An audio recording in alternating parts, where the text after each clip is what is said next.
শুনছি রাজু, তোর ছেলে ওই মেয়েটাকে ঠকিয়েছে? না পিসি ঠাম্মা, রাহুল আমাকে ঠকায়নি, যা করার আমার দিদি করেছে।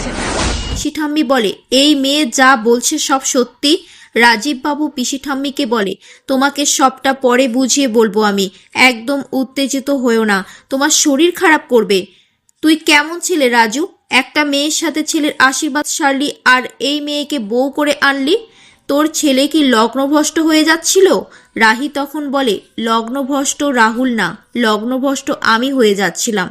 রাহুল তখন বলে, তিতলি এই মুহূর্তে এই বাড়ি ছেড়ে চলে যাবে, আমি চাই না ও এ বাড়িতে থাকুক। তিতলি এ বাড়িতে থাকলে আবার অশান্তি হবে। পিসি ঠাম্মি বলে, আমার শেষ কথা, তিতলি এ বাড়িতেই থাকবে। একটা অসুস্থ মেয়ের সাথে তোরা অন্যায় করেছিস, রাস্তায় অজ্ঞান হয়ে পড়েছিল মেয়েটা, ভাগ্যিস লাক্স দাদুভাই তাকে তুলে এনেছে, আর তুই অমানুষের মতো কথা বলছিস রাহুল। রাহুল বলে, আমি জানি তিতলি সব মিথ্যে কথা বলছে,